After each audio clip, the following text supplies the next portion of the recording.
O sea, esa mañana que llegas y te dice el director de la oficina de la corpo, oye, has publicado en LinkedIn, ¿qué pasa? ¿Que tu trabajo no te motiva? Y te quedas así como diciendo, pero ¿qué no hemos entendido de esto? Esas pequeñas cosas, o oye, es que tú estás mucho en casa, no estás enganchado con el proyecto. We want you to camp, we want you to hear, we want you to dance, dance all night long. You listen me break up.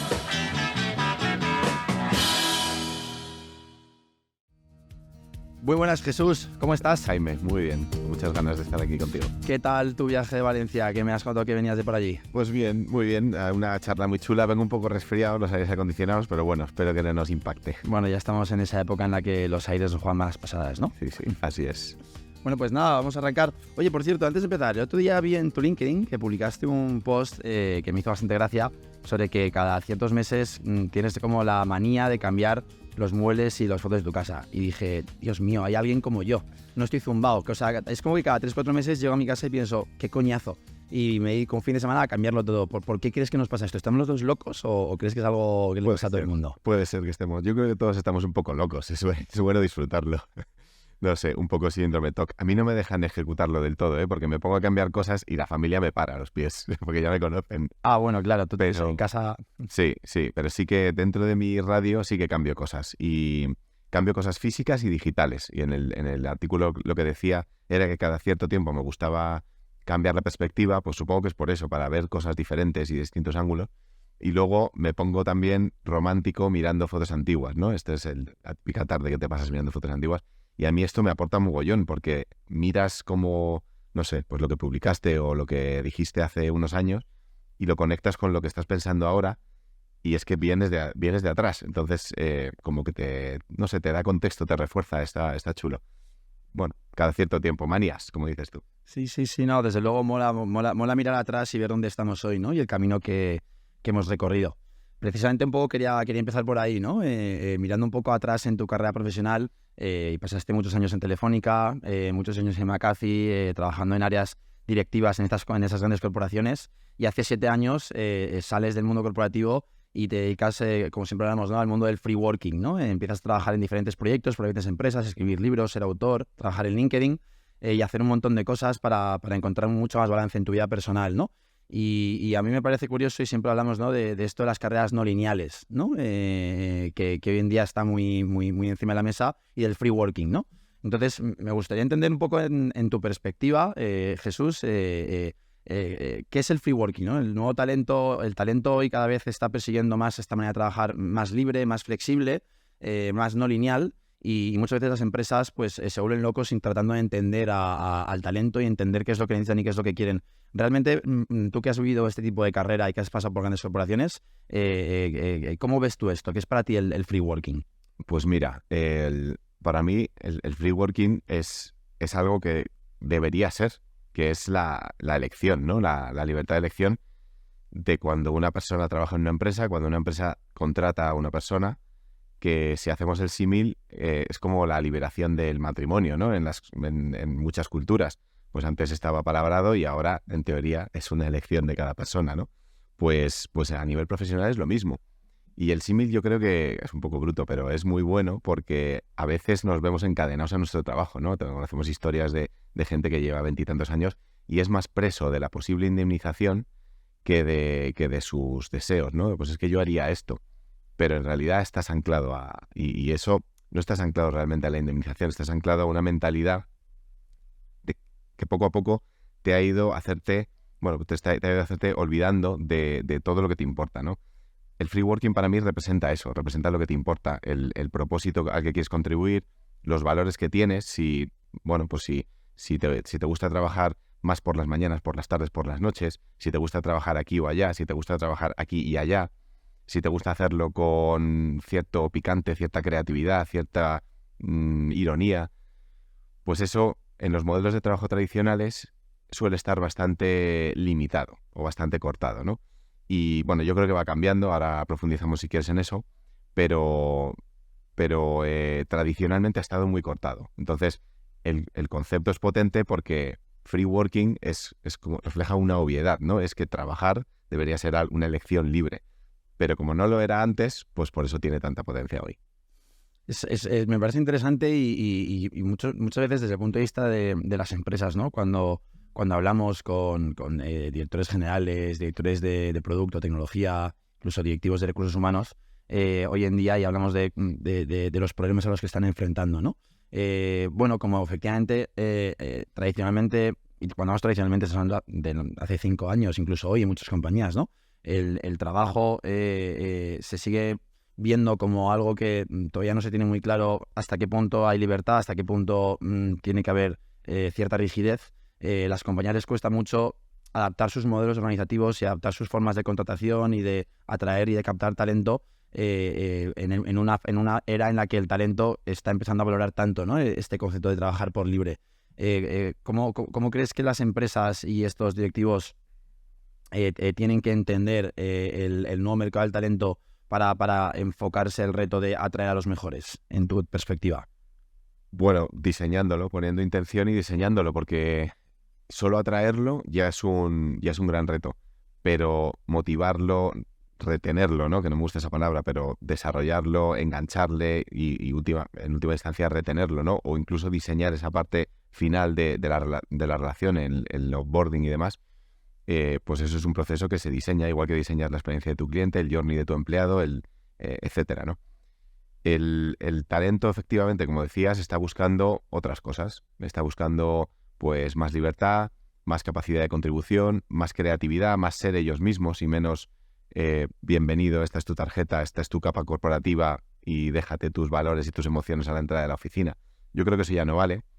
Y por eso hablo mucho de que atraer es una parte, pero desarrollar y enganchar es otra muy distinta. A mí me ha pasado, hablabas antes de mi carrera en particular, de los 7 años que llevo como free working, ha habido momentos de mix, de proyectos cuenta propia, cuenta ajena, solo cuenta propia o solo cuenta ajena. Y en las relaciones más tradicionales con empresas, pues siguen surgiendo fricciones en las pequeñas cosas. O sea, cuando te hablo del journey así, parece como muy alto nivel, muy estratégico, lo es, pero en realidad es cuestión de diseñar las pequeñas cosas. O sea, esa mañana que llegas y te dice el director de la oficina de la corpo, oye, has publicado en LinkedIn, ¿qué pasa? ¿Que tu trabajo no te motiva? Y te quedas así como diciendo, pero ¿qué no hemos entendido de esto? Esas pequeñas cosas, o oye, es que tú estás mucho en casa, no estás enganchado con el proyecto, ¿sabes? Hay un desacople entre lo que las empresas dicen que quieren abrazar y lo que realmente ejecutan. Entonces yo creo que ahí está el reto. Por supuesto hay empresas que tienen una mentalidad que está de cara para abordar todo eso, ¿no? Esas están mucho mejor posicionadas. Pero las que todavía no han cambiado la mentalidad tienen mucho trabajo de fondo. Sí, de las cosas que has comentado me ha llamado la atención por ir un poco a entender algunas cosas prácticas, ¿no? Nosotros vemos mucho perfiles que cada vez están intentando compaginar más proyectos por cuenta propia mientras mantienen su trabajo por cuenta ajena, ¿no? Y es algo que en algunas compañías se potencia y lo entienden como una palanca de motivación para sus empleados, el hecho de poder pues trabajar de freelance por fuera en algunos otros proyectos o desarrollar su propio proyecto, y en otras compañías se limita o se limita mucho, o se es muy estricto con esto y con que no se permite hacer nada más de lo que se está haciendo, ¿no? ¿Cuál es el camino?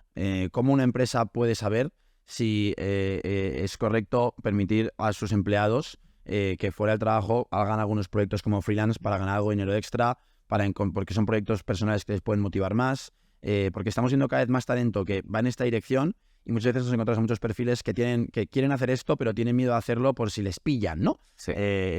¿Cuál es tu opinión respecto a esto desde tu perspectiva? Justo evitar eso que decías, el por si me pillan. No tiene sentido ni del lado del talento ni del lado de la empresa. Si yo fuera un Human Resources Business Partner en cualquier empresa y una persona dentro de la empresa me planteara, oye, me gustaría dar clases en una escuela de negocio, tengo un proyecto, un side project, no sé qué, me gustaría hacer, lo que haría sería sentarme con él o ella y entender las motivaciones de debajo, porque a veces sí que es, oye, quiero una cosa que no tenga nada que ver, pues para descongestionar, como quien se va a correr. pues está bien. Quiero algo en el mundo academia porque me mantiene actualizado y es otro foco distinto y tal, fenomenal. A lo mejor es algo adicional que puede no tener que ver con el trabajo de esa persona, o a lo mejor es algo que sí que puede tener que ver. Y ahí te pongo otro ejemplo con un foco distinto, ¿no? Que sería el de la ordenación tradicional del talento en las empresas, en forma de pirámide. Esto que estamos hablando, en el plano ejecutivo, es obvio. O sea, ¿quién le va a decir a un CEO de una empresa mid-market o un director, un alto directivo en una empresa grande que no dé clases en una escuela de negocio? O que no vaya a cierto foro a hacer una conferencia. Pero si va a desarrollar negocio naturalmente, va a captar talento naturalmente, lo va a hacer. Y esto se lleva haciendo décadas. Entonces, claro, ahí entras en la disyuntiva de por qué, a partir de qué punto de la pirámide para arriba sí y punto de la pirámide para abajo no. Entonces, yo creo que antes, pues antes de la era digital, quizá antes de Internet, pues podía tener sentido porque quien tenía esa exposición y esa capacidad de impacto, pues a lo mejor era quien llevaba 30 años trabajando, ¿no? Pero ahora no. Ahora, en la era digital, la exposición, la capacidad de impacto la tiene cualquiera que haga un buen uso de las redes sociales, de un LinkedIn, por ejemplo. Entonces, se democratiza mucho más esa capacidad de impacto del talento, esté donde esté en la estructura de la empresa. Con lo cual, ¿cómo no abrazar eso, no?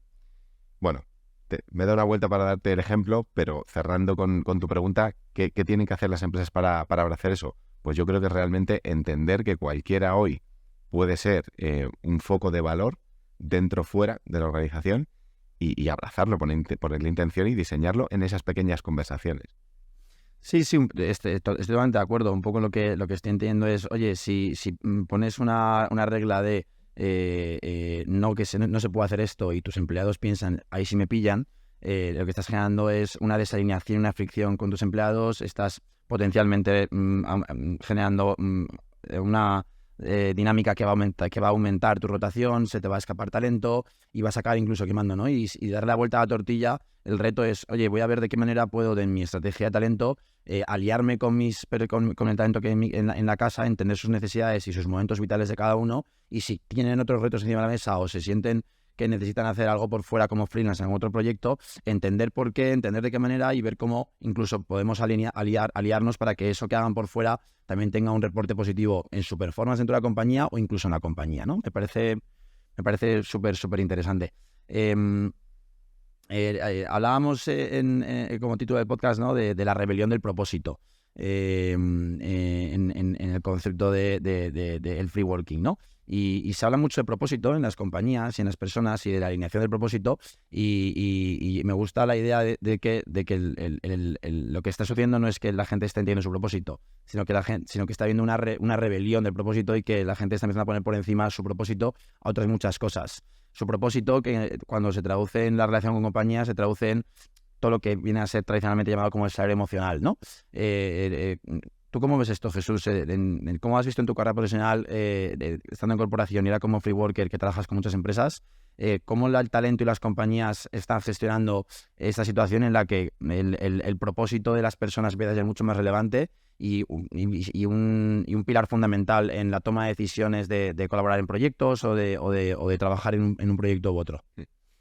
Pues venimos de una época en la que el propósito se ha quemado, con muchas otras cosas, el agilismo, el enfoque lean, y es una pena porque el propósito es realmente lo que nos motiva. O sea, en la pirámide de Maslow lo más alto es la autorrealización y eso ocurre por espíritu de contribución a algo más grande que tú, el espíritu de trascendencia, ¿no? Eso es tan humano como la historia de cualquier persona, nuestros abuelos, cualquier persona mayor que te hable, te dirá: haz algo con tu vida que te enorgullezca, ¿no? Que sea recordado. Y esto a nivel profesional, pues yo creo que está latente, pero se nos ha olvidado un poco. En parte por lo que te digo, porque creo que el propósito se ha quemado en cierta medida, se ha utilizado pues para eslogans, para poner en la pared, para poner en presentaciones de PowerPoint y no se ha vivido. Son valores declarados, pero no valores vividos, ¿no? O propósito. Entonces ahí, claro, empieza la fricción que dices tú, el desalineamiento de, bueno, la empresa por un lado proyecta una cosa, pero yo por dentro vivo otra y eso a mí no me vale. Si además no hay un alineamiento entre los valores personales del talento, el propósito, y el de la empresa, pues esa elección de la que hablábamos antes, de yo estoy aquí porque elijo estar aquí, no ocurre tanto. Y ya eres más un poco preso de tu sueldo, ¿no? Y de tu puesto. Que está más abajo en la pirámide de Maslow, ¿eh? Que yo creo que ahí, hablando de un poco de la locura de reordenar la casa que hablábamos antes, somos unos cuantos locos los que de repente decimos, no tengo la parte de arriba de la pirámide, me lo cargo todo y empiezo de cero.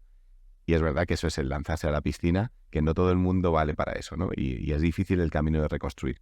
Pero es verdad que cuando tienes la parte de abajo, el salario, la tranquilidad, la estabilidad, no sé qué, miras arriba y dices, sí, ¿qué más hay? Más allá de venir de lunes a viernes a ganarme un sueldo y tal. Bueno, esto es fundamental hoy. Yo creo que con todo el abanico de posibilidades que se nos abren, no solo en los tipos de trabajo, ¿no? La tecnología está habilitando esto, sino en la mayor creatividad de los trabajos y en la forma de ejecutarlos, en el dónde trabajas, cuándo trabajas, de qué forma, etcétera. El talento puede elegir mucho más. Y cuando el talento puede elegir mucho más, estos aspectos de salario emocional, en particular el espíritu de contribución hacia un propósito mayor, no es opcional. Es algo que los recruiters ya tienen que estar sintiendo, porque el talento en las entrevistas también entrevistan a la empresa y dicen, oye, más allá de ganar dinero, tú, ¿cómo quieres transformar el mundo? ¿No? Porque yo quiero saber si quiero meterme en este barco. Entonces, ahí la cuestión de cómo abordar eso, pues hombre, no es sencillo, porque claro, esa pregunta que te lanza el talento en una entrevista tonta, pues te obliga a mirarte por dentro de verdad y, bueno, pues hacer una renovación en el caso de que la necesites o reforzar los valores y el propósito en el caso de que sí que estén ahí, ¿no? O sea, toca la cultura, toca el corazón de la empresa. Ponnos algún ejemplo. Tú estuviste en Telefónica de McAfee, estoy seguro que gestionaste personas, trabajaste con equipos probablemente internos, trabajaste también con perfiles free workers externos en tus equipos. Bueno, tenías que reclutar un nuevo perfil, desarrollar un equipo, crear equipos y captar talento en el ámbito de marketing o tecnología, que es donde has trabajado. ¿Cómo en su día aplicabas todo esto? ¿Era algo que ya tenías en mente? ¿Que alguna experiencia concreta que tuvieras en esas compañías que nos pueda servir de inspiración para entender alguna práctica interesante, alguna experiencia que nos puedas contar? Bueno, te contaré la anécdota de que en mi carrera corporativa yo he condicionado todas las compras que he hecho. Todas. O sea, no he pasado una RFIPQ para que saliera el proveedor X que tenía el mejor precio o la mejor propuesta o tal. Yo he condicionado todas. Y eso me ha llevado unos disgustos y unas peleas con los departamentos de compras, con la dirección a veces también y tal. ¿Por qué? Pues porque muchas veces yo no sabía explicar racionalmente la razón por la que estaba condicionando esa compra. Y la razón era esto, era el propósito, era el feeling, era la conexión, más allá de tienes esta propuesta de valor, tienes este precio, tienes tal, que sí, que luego hay que hacer un estudio racional y compararlo. Pero que si lo hacemos, primero que yo creo que nada es objetivo, siempre hay subjetividad. Y si lo hacemos, ¿cómo parametrizo yo esto que estamos hablando, ¿no? Pues claro. Es muy difícil, ¿no? Porque el propósito, precisamente por eso es tan potente, por estar en el corazón de las culturas corporativas y en el corazón del propósito de las personas, está lo que nos mueve por dentro, ¿no? La emoción. Y eso es subjetivo y es muy difícil parametrizar. Entonces, o sea, te puedo dar un montón de ejemplos, pero yo creo que Sí, algunas señales que tú utilizabas para esta parte más a la hora de decir un proveedor u otro, claro, un perfil u otro, fuera del precio y las skills, sí. sino de ese match, esa química, esa alineación de propósito, alguna herramienta, algún ejemplo que tú tengas que creas que puede ser de utilidad. Yo creo que son comportamientos sencillos, potentes y concretos. Tipo, pues no sé, recuerdo el último trabajo que hice con McAfee, que fue una investigación de cliente, que lo hicimos con Soulside. Y Soulside fue la única empresa que me preguntó cosas del target, ¿no? O sea, el resto de empresas me preguntaban por el proceso, por lo que se necesitaba hacer, por el trabajo en sí. Pero ellos se pusieron ya a trabajar desde el principio, me empezaron a preguntar, oye, pero el target al que vamos a investigar, esto, lo otro, tal, ¿sabes? Y eso es un feeling de, tú quieres hacer esto. Quieres porque te gusta, porque sabes que el mundo va a ser mejor cuando lo hayas hecho, porque va con tus valores y tu propósito.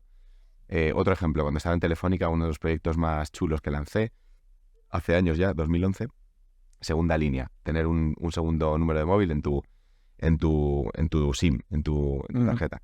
Pues seleccionamos a un operador muy pequeñito, español, que tenían un espíritu emprendedor bestial, bestial, un agilismo antes de que se hubieran inventado el agilismo, que lo demostraban continuamente. Entonces, claro, ese me muevo como pez en el agua, incluso dentro de una gran corporación, a mí me daba la vida, ¿sabes? Yo estaba ahí dentro como product manager y yo decía, es que yo necesito un brazo fuera que sea esto, ¿sabes? No me voy a meter a tener fuera algo que también vaya a la velocidad que vamos aquí dentro, que es lento. Una empresa grande va lenta.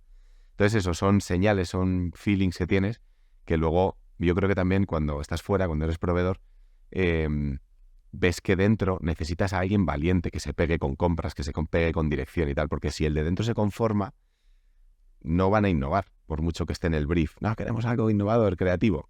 Pues hay que pelearlo. Eso me parece clave, el hecho de que dentro de las compañías también haya agentes de cambio, ¿no? Que sean, pues como tú, un poco valientes, que se atrevan a dar un paso más y a la hora de traer un proveedor, traer un freelance, traer equipo, ayudar a proyectos, que realmente busquen algo más, ¿no? Y que busquen un punto más y que no se basen solo en las habilidades y los precios, ¿no? En este sentido, Jesús, tú ahora como freeworking desde hace 7 años, como freeworker, estoy seguro que has trabajado para muchas compañías pequeñas, medianas y grandes, para diferentes proyectos, como me contabas, ¿no? En marketing, de tecnología, de transformación, de educación. A ti te enfrentas a procesos de contratación en los que directores de recursos humanos, directores de tecnología, incluso directores generales valoran y buscan tus servicios, ¿no? Y me gustaría que me contaras un poco, en tu visión, cuando estos directivos buscan contratar perfiles free workers como tú para sus proyectos, muchas veces tienen dudas, ¿no? Dudas en cuanto a dónde buscar, cómo entiendo si esta persona es de mi confianza, cómo hago el proceso. Entonces, tú, como parte que has trabajado para estas compañías y que has hecho estos procesos, que nos puedas contar un poco, desde tu perspectiva, cómo es este proceso, ¿no? Cómo las compañías pueden encontrarse cómodos trabajando con gente como tú, con estos free workers. ¿Cuál es el proceso para buscarlos, para encontrarlos, para contratarlos? Yo creo que tienes que ir a redes de confianza, ¿no? Esto se hace intuitivamente cuando, pues de forma informal, no conoces el mercado y preguntas a la gente de dentro de la empresa, preguntas a tu alrededor, oye, ¿conocéis a algún freelance que pueda hacer esto de confianza y tal? O sea, de alguna forma curas esa confianza con esas redes sobre las que tú tienes confianza. Si el entorno más cercano no te da la respuesta, puedes ir ampliando un poco el círculo, ¿no? En la parte más externa estaría LinkedIn. Y ahí tienen que pasar 2 cosas. Una, que el freelance tenga exposición, que esto es una parte elección personal y mentalidad, y otra parte también disciplina, trabajarlo y un puntito de suerte, de que el algoritmo te enseñe. Y luego en la parte de la empresa también tienen que saber que hay una gran red que vale para mucho más que para cambiar de trabajo, que para leer algún articulillo. Y explotar mucho más LinkedIn, ¿no? Porque es una red muy infraexplotada.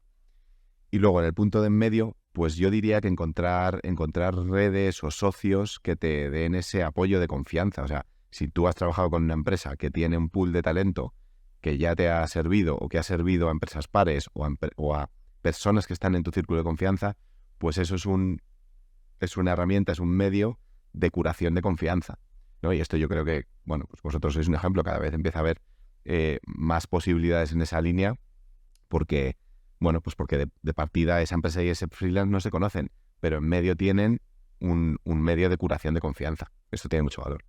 Sí, y desde luego, has mencionado varias veces, y me gustaría, como para terminar, porque el otro día hablaba con mi compañera Soraya aquí en la oficina, que nos resulta llamativo que mucha gente a nuestro alrededor que está trabajando en compañías ven LinkedIn como una herramienta súper potente para formarse, pero que no hacen nada en LinkedIn, ¿no? Y entonces, pues preguntamos por qué, y hay todavía mucha gente con la mentalidad de que, joder, es que si publico en LinkedIn, igual en mi empresa se piensan que me quiero cambiar de trabajo, ¿no? Cuando LinkedIn, como has estado hablando durante toda la charla, es una herramienta súper potente para que las personas puedan potenciar muchísimos mensajes y ayudar a sus compañías a crecer, a tener exposición, visibilidad. ¿Cómo es que hay tantas empresas que todavía no ven esto, no entienden esto? ¿Y por qué sigue existiendo este status quo en el que la gente tiene miedo a hablar en una red social, una plataforma de trabajo, por miedo a que su empresa se crea que tiene intención de que vaya de trabajo, ¿no? ¿Por qué crees que pasa esto? Pues creo que porque las empresas se han mirado mucho hacia adentro en las últimas décadas y a lo mejor las dinámicas de mercado lo han permitido, que los negocios existieran y estuvieran más o menos estables a un corto plazo, pero a partir de la revolución digital todo ha empezado a cambiar más rápido y desde que ha explotado la inteligencia artificial todo cambia directamente a toda leche. Entonces, claro, cuando estás mirándote para adentro y fuera hay una revolución absoluta, pues bueno, pues si no quieres seguir engañándote, lo suyo es tener la hipótesis de igual tengo que asomar la cabeza ahí a ver qué pasa, ¿no? Yo sí que veo el efecto de que cada vez más talento y más empresas están volcándose a LinkedIn, a descubrirlo, a empezar a usarlo y tal. Y es verdad que todavía existe esto que dices tú, ¿no? El viejo paradigma de si voy a LinkedIn o si un empleado mío va a LinkedIn es porque quiere cambiarse de trabajo y no acabo de ver cuál es el valor que tiene, ¿no? Pero ya te digo que poco a poco está cambiando. Veo empresas, tanto mid-market como punta de la pirámide, formando a sus empleados en LinkedIn proactivamente para que sean embajadores de la marca.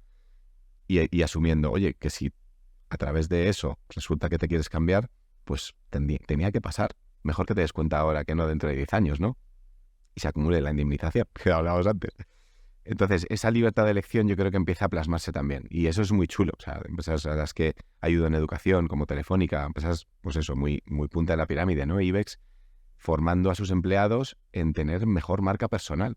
Porque entienden que la marca de la empresa va a hombros, en una red como LinkedIn sobre todo, ¿no? Que las páginas de empresa las maltrata directamente, va a hombros de sus empleados. Y haciendo embajadores, formándoles en una red como LinkedIn, haciéndoles desarrollar su marca personal y dándoles pues esa capacidad de elección de si estás aquí, yo quiero que lo valores.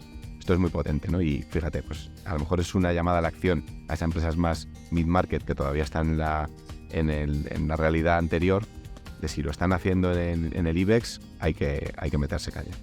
Muy bien. Pues nada, Jesús, oye, me pareció súper interesante charlar, como siempre.